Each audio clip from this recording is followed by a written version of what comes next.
I transmigrated into the story of a novel where the original character could only watch as his wife cheated on him with another man, too afraid to speak up. But I'm no pushover. Right from the start, I decisively divorced her. Who would have thought she'd refuse to accept it, even provoking me by saying, "If you've got the guts, go find someone else too?" I'd never heard such a ridiculous dare in my life. So I granted her wish and spent every day fooling around with a woman even more stunning than she was. When she went on a relaxing getaway with her childhood sweetheart, I was racing cars at the mountaintop with my gorgeous new date. When she partied at the club with him, I stayed out all night watching fireworks with my girl. She posted intimate vacation selfies with him, so I uploaded a photo holding hands with the other woman. Then she broke down.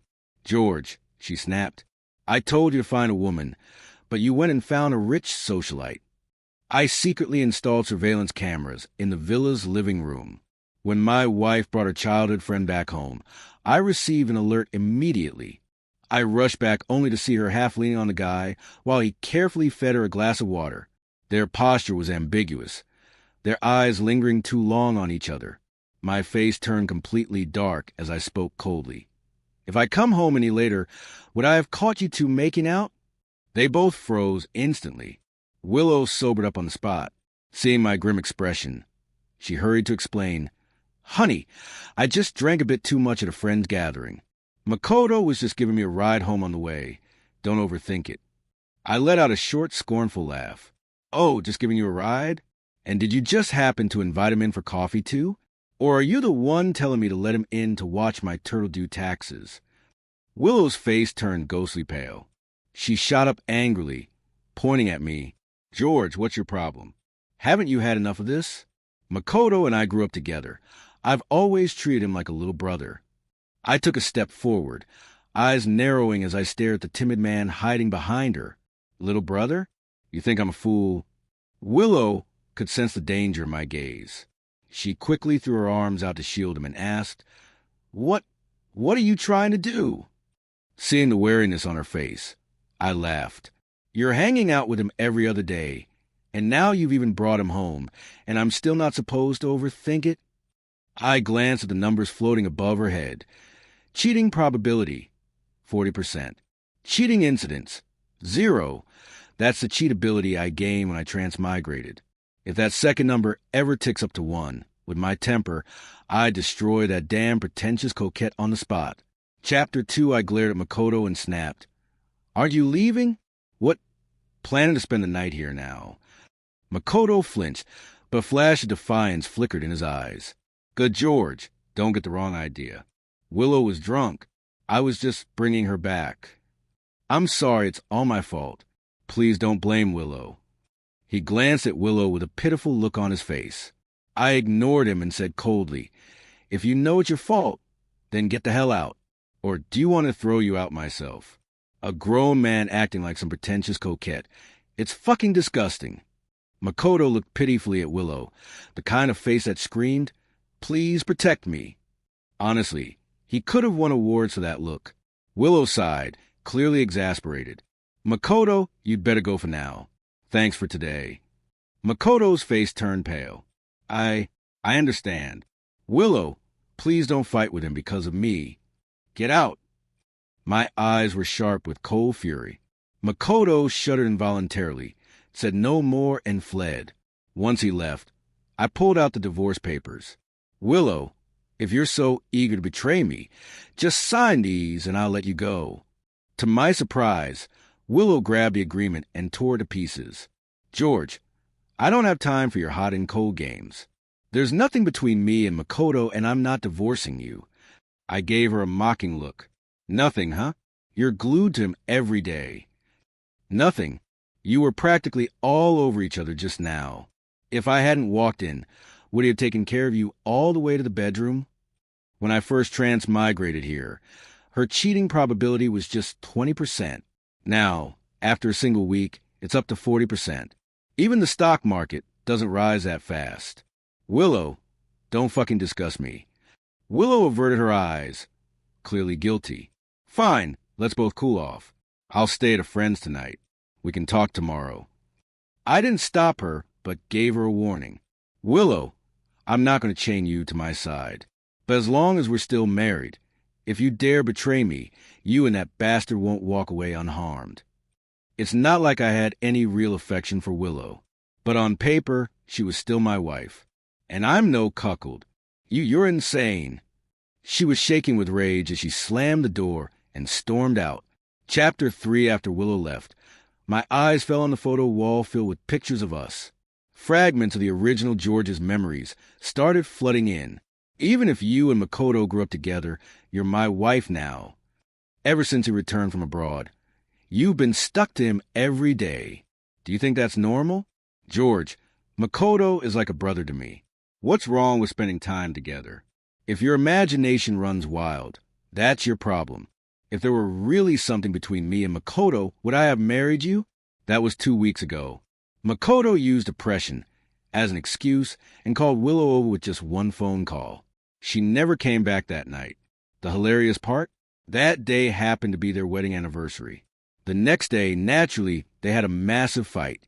Makoto had only been back in the country for about a month, but he had already become the cause of nearly daily arguments between them. The original George accused her, questioned her, but still loved her deeply. And every time he chose to forgive her, again and again, he just couldn't let go. I could almost see the pain and struggle in his eyes. But Willow, she drove him mad, then stood by coldly watching him spiral. Finally, she climbed on the moral high ground and accused him of being emotionally unstable. She said he was twisted and saw filth in everything. In truth, before Makoto returned, their relationship had been stable. Back in college, George had always liked her. As the Liu and Wang families began working more closely together in business, the two families often dined together. George and Willow gradually got to know each other. Maybe because they were the same age, they always sat next to each other at those dinners. They never ran out of things to talk about. Willow had that sweet older girl next door vibe, gentle and caring. At the dinner table, she would constantly pick food for George. He often skipped breakfast, so she'd bring him an extra one every morning. Once, George hurt his leg while playing basketball. Willow was devastated. She cried like a fragile flower in the rain. He was hospitalized for a week. Willow stayed with him the entire time. That's how they slowly got together. Their dating years were the happiest time of George's life.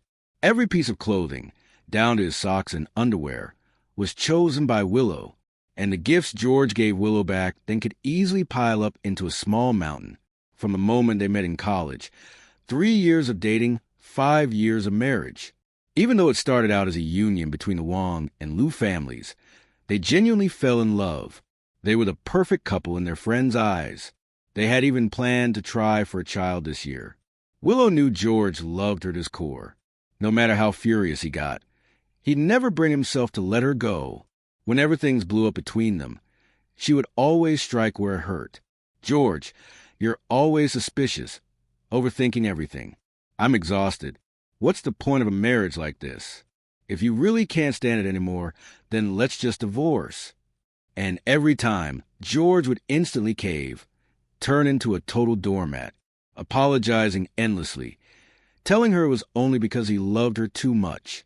The most pathetic moment? He actually got on his knees and begged her not to leave him. Until a week ago, George had a high fever. Not only did Willow refuse to stay and take care of him, she rushed off the moment Makoto called again. Devastated, George downed an entire bottle of baijiu in one go. When he opened his eyes again, I was here. Before she actually cheated, I made the decisive move to file for divorce. But this woman, she played dirty, flat out refused. This past week, she didn't go near Makoto again, and instead focused all her attention on me. She was even unusually enthusiastic in bed. Clearly trying to please me, she started getting up early every morning to cook me breakfast, something she never used to do. I thought maybe she'd truly changed. And considering how stunning she really is, I figured maybe it wouldn't be so bad to give it a chance. But it's only been a week, and she already couldn't hold it in anymore. Chapter 5. Willow took a taxi to her best friend Maria's place. Maria opened the door and joked, "Fighting with your simp husband again? I told you already, Never be too good to a man. You've spoiled George too much. He dares argue with you now. Next time he might raise his hand. Just stay here for a while and let him learn a lesson." Hearing that, Willow felt her own temper flaring. "Maria, you're totally right. All I did was let Makoto give me a ride home, and he completely lost it. Even kicked Makoto out. It's the 21st century. Am I not allowed to have male friends? And Makoto is my childhood friend, for God's sake." Maria pulled her onto the couch. "Seriously, what kind of grown man is that petty? Poor Makoto, I bet he was hurt. If you ask me, if George were half as mature as Makoto, you wouldn't be so exhausted." Willow clutched Maria's hand tightly, like she'd found a soulmate. "Maria, you're the only one who gets me." Maria gave her a mocking look from the corner of her eye, though her voice was all sweetness. "Of course I do. Makoto must be devastated today. You know it's been ages since our childhood crew got together. What if I organize a hangout tomorrow? Cheer him up a little." Willow, finally smiling again, nodded. "All right, Maria. I'll let you handle it." Maria looked into Willow's eyes and grinned. "You know, Willow, Makoto's had a thing for you since we were kids. We all knew it. He's sweet, thoughtful. Maybe it's time you—" Willow immediately dropped her smile, her face turning serious. "Maria, don't say that. I've always seen him as a little brother. And even if George and I are fighting, I still love him." Maria backed off with a wave of her hand. All right, I'll shut up." But before she could finish her sentence, she rushed to the bathroom, retching. "Maria, what's wrong?" Willow called out. Maria leaned over the sink, her back turned. "It's nothing. My stomach's just acting up." During this time, I ramped up my company's investments in short-form drama content and AI large language models. In my previous life, my company had focused on exactly these two sectors. Even though I started late here, I could still get in while the pot was hot. And in this world, these industries were still blue ocean, wide open with almost no competition. That night, I was entertaining a major client at the Daju Club. After sending the client off, I saw a social media post from Maria. They were singing karaoke in a private room at the very same Daju Club. I didn't need to guess. Willow and Makoto were definitely there. When I got to the private room, I walked in right as Willow and Makoto were drinking a linked arms toast, egged on by their childhood friends. And right after that, Maria led the chant. "Kiss, kiss." The group echoed her. "Kiss, kiss." The two were leaning closer and closer. Willow's cheating probability was now at a blazing 65%. Jumping 25 points in a single day. Incredible. Rage instantly consumed me. I kicked the door open. Everyone turned to look. Willow's face went pale when she saw me. "Babe, what are you doing here?" "Oh, I'm sorry. Did I interrupt your romantic toast and make-out session?" Makoto stood up, trying to play innocent. "George, it's not what it looks like. We were just playing a game." The provocation in his eyes was crystal clear, as if I were still the same pathetic pushover as the original George. "Game my ass." Smack, smack, smack.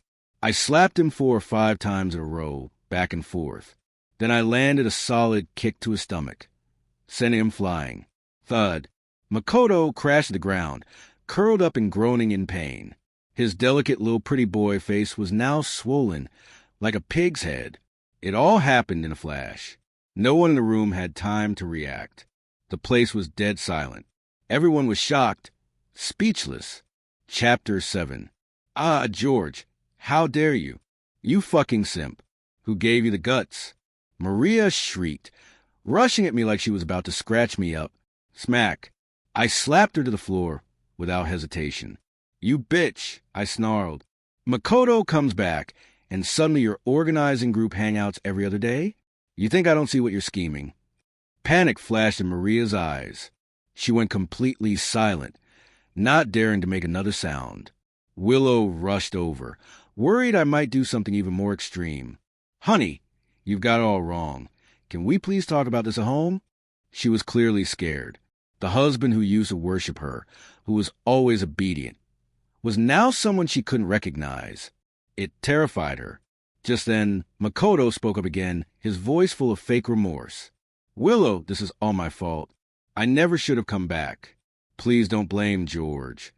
That false modesty, that fake-ass guilt made my rage flare up again. You pretentious little bastard. I snapped. Still putting on a show, huh? We're both men. Don't think I don't know exactly what game you're playing. Let me put it this way. If you've got the balls, convince Willow to divorce me. Otherwise, every time I see you, I'll beat your ass. You just love picking up the scraps I've already tossed aside, huh? Pathetic piece of shit. Willow's eyes blazed with fury. She shouted, George, that's enough. When are you going to stop? How long are you planning to keep making a scene? I shove her away. If you really want to shack up with that damn pretentious coquette, then divorce me. But don't act like a saint when you're playing the slut. The entire room went dead silent. I looked around. Her so-called childhood friends all dropped their gazes the moment I met their eyes. No one dared look at me. Huff! What a goddamn mess. I'd thrown punches, shouted enough, vented most of my anger. Time to go. I turned and left. Behind me, Willow stood there trembling with rage, screaming at my back. George, I'm not divorcing you. If you've really got the guts, go find another woman. Stop orbiting around me all the time. I paused briefly at the door, then walked away without looking back. Chapter 8. I stepped out of the club and had just sat in the driver's seat when a woman burst out from the entrance, yanked open the passenger door, and climbed in. I blinked in confusion. She spoke urgently. Please drive. My boyfriend just maxed out my card, spending over $1 million on gifts for his so-called goddess. I stormed in and ruined their little party. Nearly cracked both their heads open. If we don't leave now, they're going to chase after me. Her words left me stunned, but I didn't ask questions. I slammed on the gas and sped off. Only after we'd driven far enough did I get a good look at the woman next to me. Long, slender legs, smooth and fair. Curves in all the right places. A face so stunning it was practically otherworldly.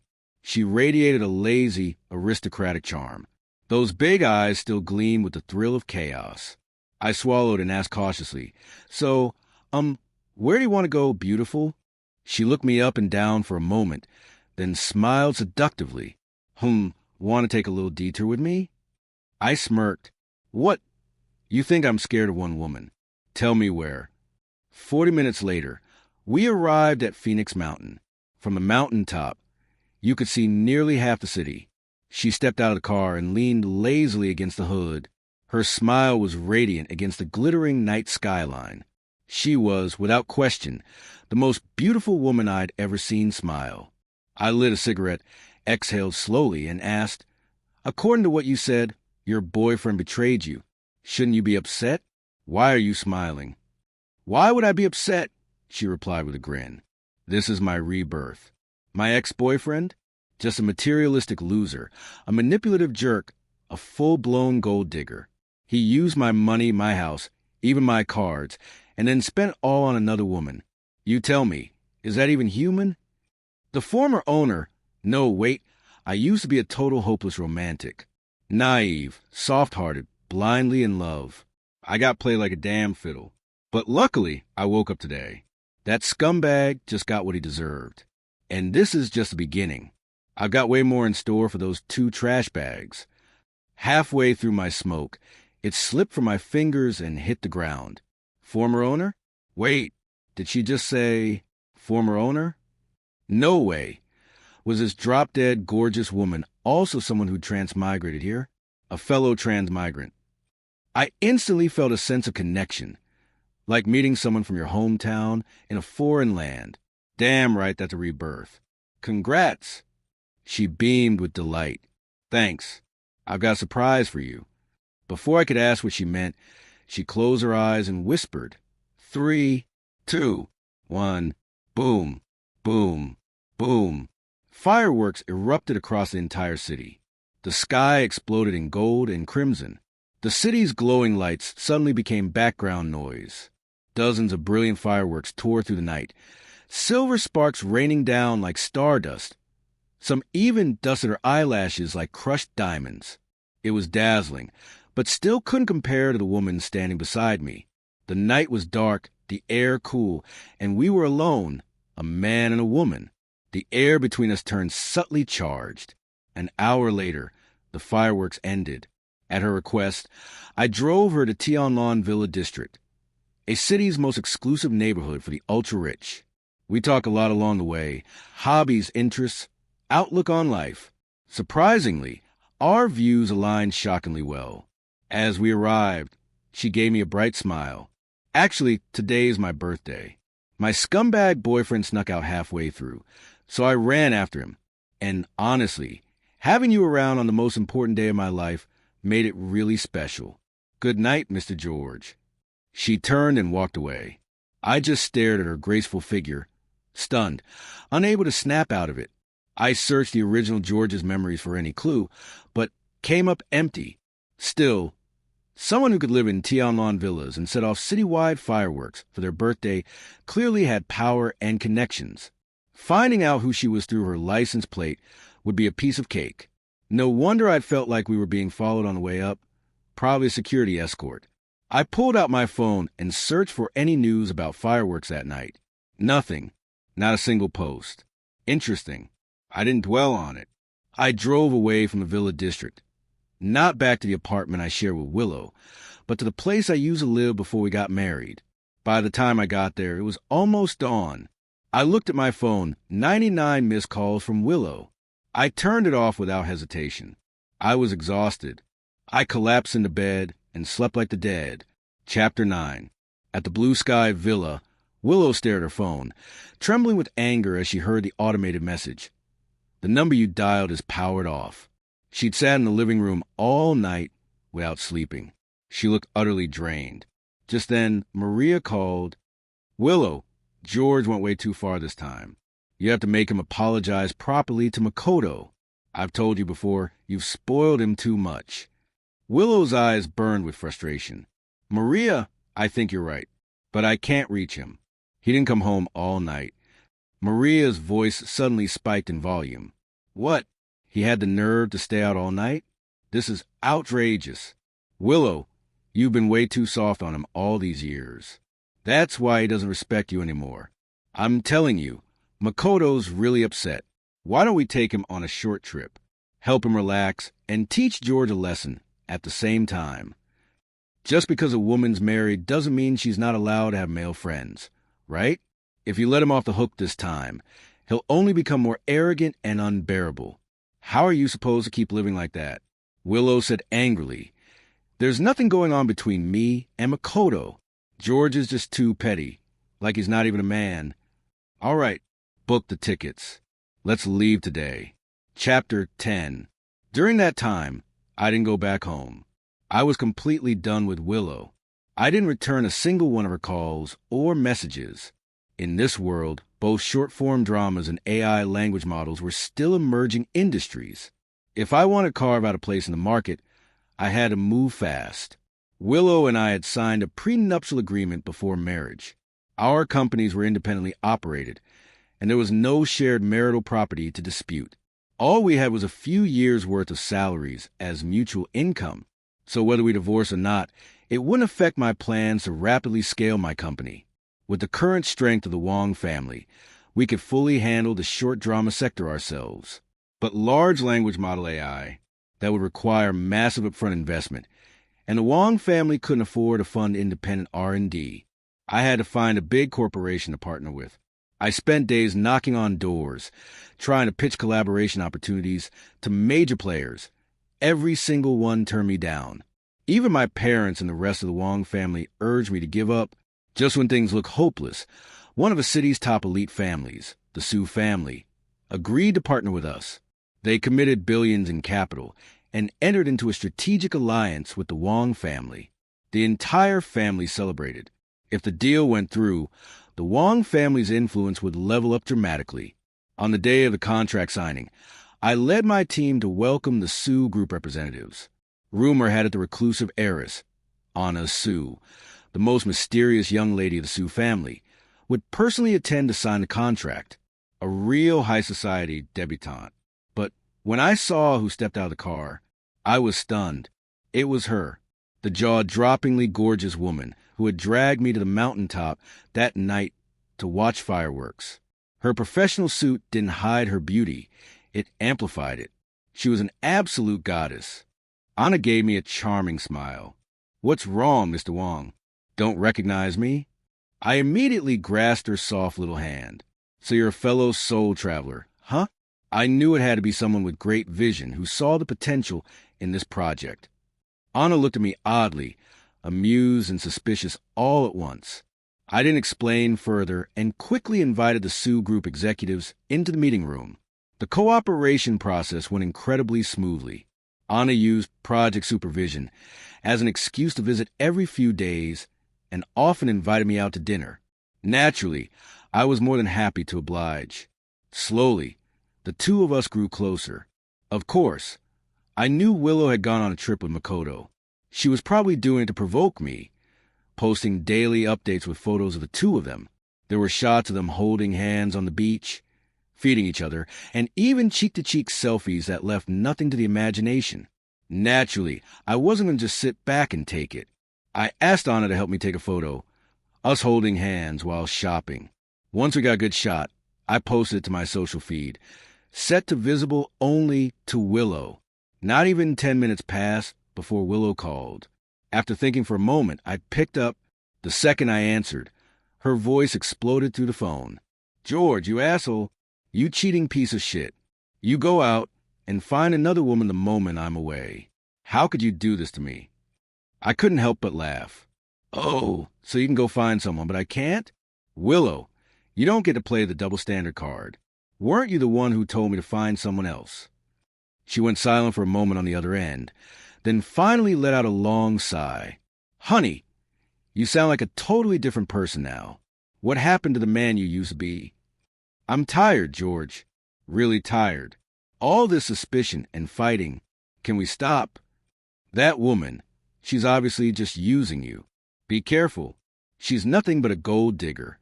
"Heh, calling a real rich heiress a gold digger? Only Willow could manage that kind of Olympic-level delusion." I didn't bother correcting her. I replied, "Willow, maybe you should be more worried about yourself. The Ito family's overseas investments flopped. They're on the verge of bankruptcy. And suddenly, Makoto comes running back to cozy up to you? You don't think that's a little suspicious?" "That's enough." Willow snapped. "I know you've always had it out for Makoto, but he's kind, sincere, and I won't let you insult him." At that moment, it finally clicked for me. Willow, in full love brain mode, was dumber than a bag of rocks. My patience was running thin, too. "Willow, cut the damn whining already. Are you done or not? I'll ask one last time. Are you divorcing me or not? If not, I'll file a lawsuit and settle in court. Do whatever you want." And with that, she hung up. Over the next few days, I continued to post a series of intimate photos with Anna on my social feed. Sure enough, Willow couldn't sit still anymore. She finally decided to come back. She called me. "Babe, I'm at the cafe downstairs from her office. Can we talk?" I responded flatly, "Wait a bit. I'll come down once I finish this batch of documents." About 10 minutes later, I sat across from Willow at the table and went straight to the point. "I don't have time to waste on back and forth. If you agree to a divorce, we can go to the civil office right now and get it done. If you want to talk about anything else, don't bother. See you in court." Willow's expression changed instantly. She looked at me in disbelief. "George, are you serious right now?" I looked at her like she was an idiot. "What do I look like? I'm joking." Her face twisted with sadness. "George, you love me so much. Why do you suddenly feel like a complete stranger? I really don't get it. Just because I got a little close to Makoto, you're divorcing me? Tell me the truth. Is it because of that gold digger?" I took out the photo Makoto had sent me a couple of days ago, the two of them lying in the same bed, and slammed it in front of her. "Willow, weren't you always saying he's like your little brother? A little brother who shares your bed. You disgust me." The moment she saw the photo, Willow's face went pale. She rushed toward me in a panic. Babe, you misunderstood. I was drunk that night. He tried to touch me, but I pushed him away. I swear I didn't do anything wrong. I shoved her off me, my eyes full of contempt. Willow, you really think I believe that? You cross the line. You're tainted. I'm someone who needs emotional cleanliness. How could we ever go back to what we were? You're a woman who doesn't know what boundaries are. A compulsive liar. Meeting you, that's my bad luck. Willow lunged at me again, pale and cry her eyes out, shaking her head desperately. Babe, please, I didn't lie to you. I really pushed him away. I didn't cheat. I messed up, but please. Of course, I knew she hadn't cheated. Her cheating probability was at 90%, but actual incidents, 0. She held the line this time. But what about next time? Willow, you know I've got this photo now. Even if I take this to court, it'll be an easy win. And once the divorce becomes public, so does the scandal. Your Lou family's reputation, gone. You've got 2 choices.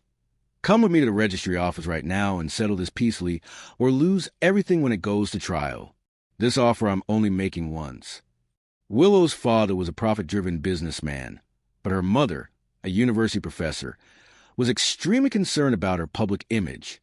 If she found out about all this, Willow would be done as the Liu family's heir, and the Lius had more than one daughter. Willow had no other way out. She followed me, numb, robotic, through the entire divorce process. Outside the civil affairs office, she remained standing there in a daze. She stared in the direction I left, frozen in place, still unable to understand how 2 people who once loved each other so much ended up like this.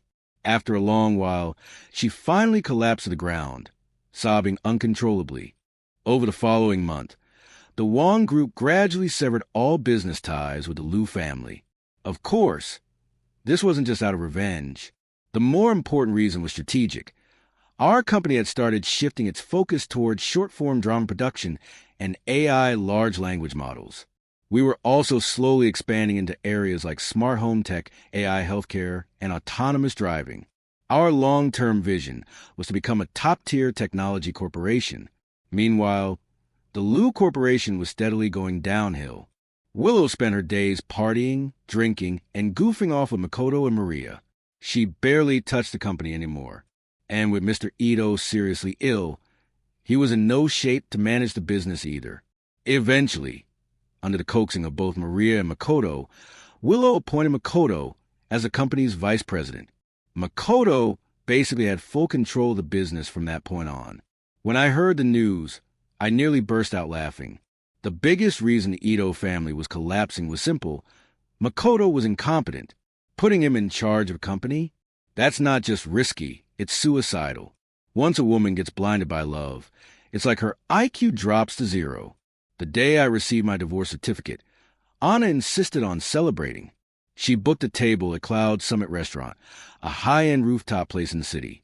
Halfway through dinner, we unexpectedly ran into Willow and Makoto. Just my luck, what a buzzkill. Willow stormed over to our table, fuming. So it's true, huh, George? You rushed to divorce me just to be with this gold digger? Be honest. Were you 2 messing around behind my back this whole time? She glared furiously at Anna. Someone as pretty as you, and you're still shameless. You disgust me. She grabbed a half glass of red wine from the table and threw it at Anna. I moved fast and pulled Anna toward me, but some of the wine still splashed on her clothes. My rage exploded on the spot. I raised my hand and slapped Willow hard across the face. Willow, what the fuck is wrong with you? She stood there in complete shock. She never expected I'd hit her in public. Makoto rushed over to comfort her, but she shoved him away, covering her red, swollen cheek. She glared at me with disbelief. George, you hit me. For that gold digger? I want the truth. Are you 2 sleeping together or not? My expression turned cold and sharp. Willow, I have proof that you were the one cheating. And now you want to throw shit at me? We're already divorced. Whatever I do with Anna is none of your damn business. But what you did just now, you'd better apologize to her, or I swear I won't let it go.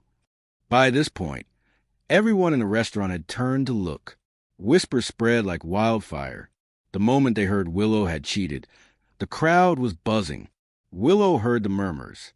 Then she looked at my furious face. Her arrogance faltered. I have to apologize to her. Based on what? Based on the fact that she's the sole heir of the Sue Group. Anna Sue. Chapter 14. The Sue family was one of the top elite families in the city, and Anna, as her sole heir, had always been heavily protected. When everyone realized who Anna really was, shock and disbelief spread across their faces. Willow froze. Then, as if something suddenly clicked in her brain, she scoffed mockingly. "Enough, George. You're seriously making up ridiculous lies just to get back at me. What? You think someone like you could actually land a rich heiress?" Makoto couldn't hold his tongue either. "Exactly. Willow, I think George just couldn't handle the divorce, so now he's staging this whole show to mess with you." Many of the onlookers started nodding, judging from their expressions. Quite a few of them believed Willow and Makoto. They started whispering among themselves, throwing judgmental glances our way. Just then, the manager of Cloud Summit Restaurant came rushing over with a group of security guards. He gave a respectful bow. "Young Mississippi." All the guards shouted in unison, "Good evening, Miss Sue."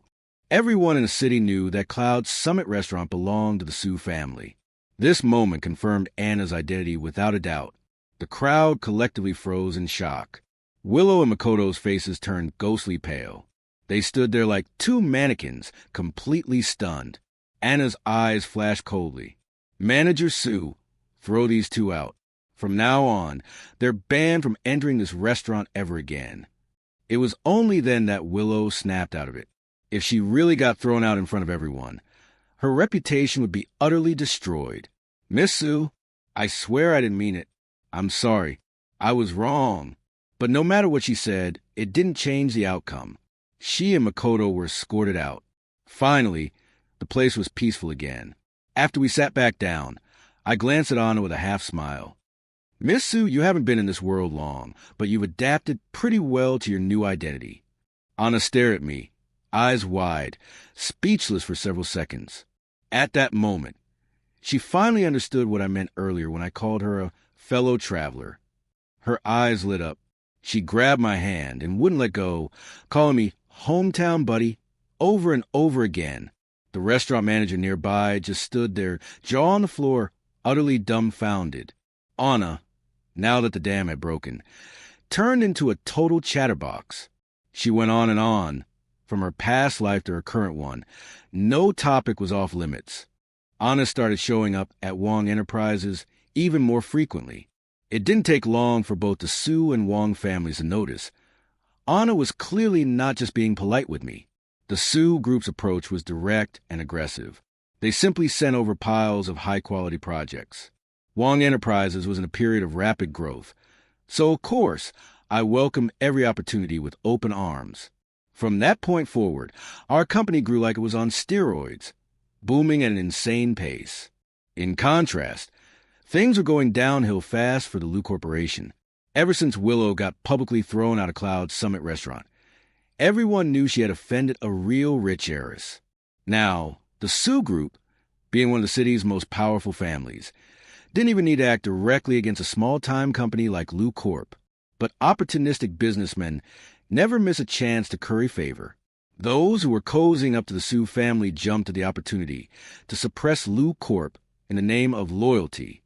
In just 2 months, Lu Corporation's revenue was cut in half. The whole company was on the verge of collapse. During those 2 months, Willow called me almost every day. After I blocked her, she started coming to the office in person. Every time, I had security throw her out. One day, just as I was leaving work and walking into the parking lot, Willow managed to ambush me. "George, I know I messed up.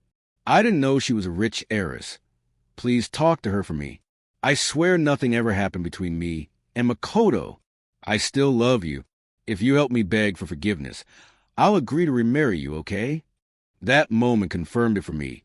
This woman was completely out of her damn mind. "Willow, can you try running your words through your brain first? You think I'd ever take back someone like you, a woman with no sense of boundaries, no self-awareness, and zero decency? I stopped loving you a long time ago. We ended a long time ago. I'm busy, so stop showing up and harassing me. Willow's shame turned into rage. I don't believe you. You love me so much. This was just a small mistake. I've already apologized. I've humbled myself to you. What more do you want from me? With the kind of temper I had, if she weren't a woman, I would have already beaten her so bad her own parents wouldn't recognize her. Willow, I'll say it one last time. Even if you didn't cheat physically, you cheated emotionally. And that's more than enough for me. I, George, don't want a tainted woman. I don't ever want to see you again, because you disgust me. Got that? If you understand, then get the hell out of my sight. This time, Willow was truly stunned. She had thought that after 8 years together, I would still have some lingering feelings for her. She thought that if she just lowered her head, I'd go back to treating her the way I used to. But now, in this moment, she finally understood there was no going back. Her face went deathly pale. She stood there like an empty shell with no soul. I didn't look back. I got in the car and drove off without hesitation. After that day, Willow never came to see me again.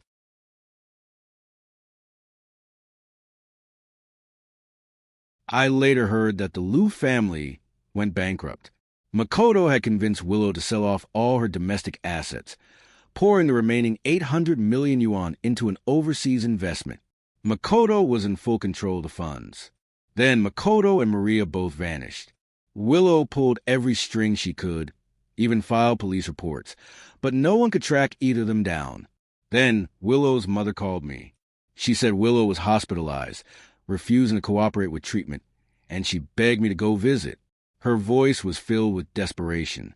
Willow's mother had always been a kind, cultured woman, a university professor. Throughout the 5 years I'd been married to Willow, she had always treated the original me with genuine warmth and respect. I last saw her at Liu father's funeral. She had noticeably more white hair and looked utterly worn down. After thinking it over, I couldn't bring myself to say no. When I saw Willow again, I barely recognized her. Her skin was sallow, her hair greasy and unkempt. Clearly, she hadn't taken care of herself in a long time. She sat in a hospital gown, staring blankly at the ceiling, eyes lifeless. When I walked in, she spoke calmly. "You came to laugh at me, didn't you?" I didn't reply. She continued. "I was such a fool, letting those two scumbags play me like a damn puppet. I had such a good life, a husband who loved me, a decent company. Maybe someday we would have had 2 lovely, well-behaved kids. But I ruined it, because I was blind and stupid. I destroyed it all. I'm sorry." Her apology blurred into sobs. "I really regret everything." Her mental state was clearly fragile. After crying for a while, she eventually fell asleep. I never said a word. Once she dozed off, I quietly placed a fruit basket beside her bed and walked away without looking back. Chapter 17. 3 years later, the short-form dramas and large AI language models developed by my company were massive successes. Wong Enterprises also achieved major breakthroughs in smart healthcare and smart home technology. The company's market valuation surpassed 100 billion yuan, and my personal net worth crossed 30 billion. That same year, Anna and I held a grand, extravagant fairy tale wedding that went viral across all platforms. We topped the trending charts, and people from all walks of life sent us sincere and joyful blessings. 2 years after that, Anna and I welcomed a daughter and a son, a beautiful, complete family. Meanwhile, Willow, having suffered from years of depression, anxiety, and refusing treatment, had her breast cancer advanced to its late stage. I leaked the whereabouts of Makoto and Maria, who had recently returned to the country with their child. That evening, our little boy got hungry and began crying nonstop. The TV was reporting breaking news. Makoto and his entire family had died in a car crash. As the nanny rushed forward, I stopped her gently. "I'll handle it." I picked up the formula myself and went to prepare milk for my son.